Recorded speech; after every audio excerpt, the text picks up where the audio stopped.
I'm going to do number 1 in the core muscle challenge series, which you need to at least be able to get in and out of a double knee fold, maintaining neutral pelvis. And once you can do that, that's the position that we start from. So let's get into our position. I'll go through all the different levels of this particular exercise, that as you achieve one level, you can then start to make it a little bit harder. And the same format runs through all 5 of the exercises in this series. So we start in a good relaxation position, feet and knees hip width apart, and you're feeling the weight through the front of the foot as well as the heel, so they're reasonably near to your buttocks. And then come into your double knee fold, keeping neutral pelvis, using this transverse abdominal muscle. In fact, for this one in particular, I think it's quite nice to keep your fingertips on this lower abdominal, and then you can feel it working. So come into your double knee fold position, so the pelvis doesn't shift at all. Keep nice and steady, and you're keeping those feet and knees hip width apart, and the knee is above the hip. So try not to use your upper arms on the mat. So eventually you're not going to be using your arms at all. So you have to use them as little as possible. Take a breath in. As you breathe out, pull in this lower transverse. Keep the pelvis in neutral. And the leg is hinging from this hip socket, remember. It's not just dropping the foot to the mat. So the angle behind the knee stays the same. You go down on an out breath. You bring it up on an in breath. And then on the next out breath, you swap legs. This knee staying above the hip, and then breathing in to bring that knee above the hip again. So you're never just dropping behind the knee. The angle behind the knee stays the same. I'm going to do one more on each side after this. I'm going to do the next one incorrectly, so hopefully you can understand what I mean. So as I'm dropping this, I'm actually just squashing behind the knee here. So I've just actually made it really easy for myself. I don't feel any challenge here at all. So on the other leg, I'll do it correctly, where I don't alter the angle behind the knee. Just keep the leg going down until I feel the mat, and then I bring the leg back above me. So you can just bring the arms completely out of the equation. So sometimes when you first start, you find you are slightly using your arms. So I'll just do a couple like this, so that you cannot use the arm for support here. Everything else, the principles stays the same. Pelvis stays in neutral. The leg stays in this shape, hinging from that hip socket as you come in and out. So the next level is on a ball. So I'm going to get a ball now. I'm going to come out of my double knee fold so I can get my ball, always using the core every time I come in and out of the double knee fold. So now I've got a ball with just a tiny bit of air in it, just to start to really increase or it decreases your stability, so you have to work harder from the core muscle. So I'm going to put the ball underneath my pelvis. You want it under the pelvis, not underneath the middle of the lower back. The ball tends to tip your pelvis forward, so you want to keep the pelvis tucked back. And to begin with, you can have your arms by your side while you come into a double knee fold. But again, you are not moving any other part of the body, especially the pelvis. So exactly the same. You can start with your arms by your side. Take a breath in, breathe out. Use your core, drop the leg down, hinging from that hip socket, not altering the angle behind the knee, and breathe in to bring the leg up. But really try not use your arms or your shoulders. And then you can start with one arm around your waist. Now you're staying centered in the ball, remember.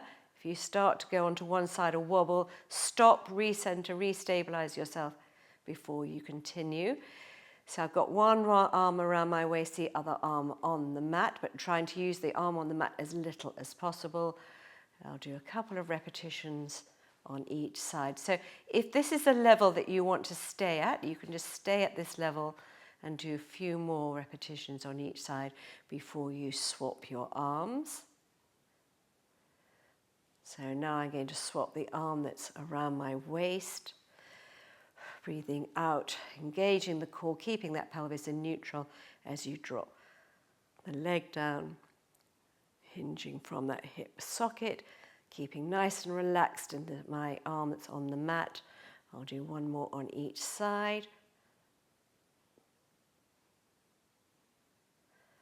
So try and keep the tension out of your thighs. If you're not using your core, the thighs start to have to take over. So that's one arm around the waist, and then you can build up to having both arms around the waist.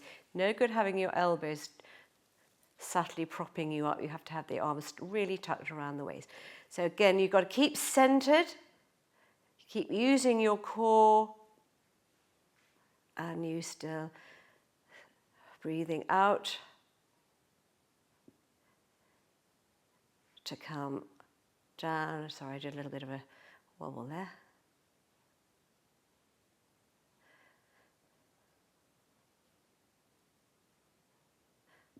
You often find one side is easier.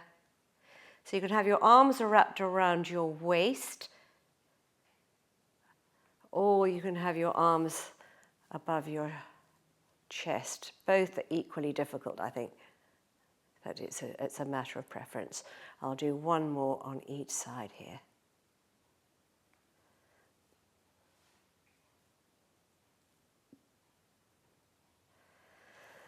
And then when you finish, hug your knees into your chest. So I always like, whichever level you're doing, I like to do about 12 repetitions in total, and then come out of your double knee fold. Whoops. Still using your core, of course. And then you can take the ball away from under your pelvis and roll your spine back onto the mat. So the next level is with the ball fully inflated, which I've got here. So let's put that underneath. Now this is the hardest. Remember, keep the pelvis tucked. And then you can, if you're doing the toe taps, you can have your arms by your side. So then let's go through the toe taps. So no tension in the shoulders. First of all, I've got both arms by my side.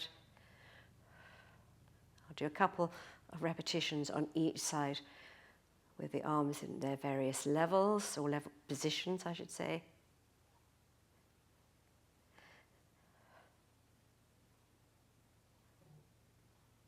And then I'm going to have one arm around my waist.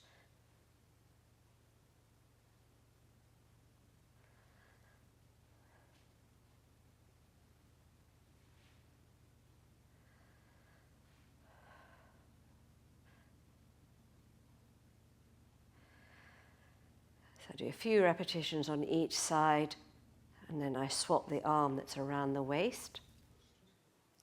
And then I'll do a couple of repetitions with this arm around the waist. Again, not using my supporting arm at all. It's not really meant to be a supporting arm, but it does give you a tiny bit of support, which you notice when you take that arm away as well.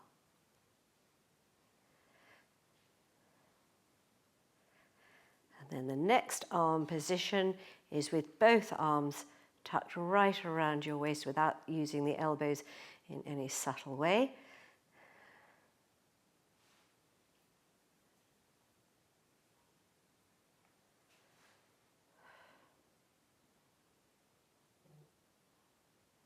Keeping the shoulders relaxed. Remember, don't, as you go through the repetitions, you're not starting to just drop your foot and altering the angle behind the knee. Always imagine you've got someone's hand or a ball behind your knee, and you don't want to put any pressure on it. And you also don't want to lose that ball by extending behind the knee either. So the leg just comes down as one unit, hinging from that hip socket. I'll do one more on this side.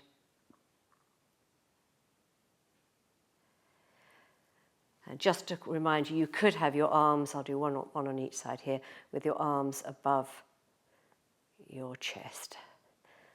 So just work through the different levels of challenge. And then when you finish, hug your knees into your chest, get that nice little stretch in the lower back. And when you've got a really inflated ball, you can just push the ball from underneath you as your spine rolls back onto the mat, and then using the core, come out of your double knee fold.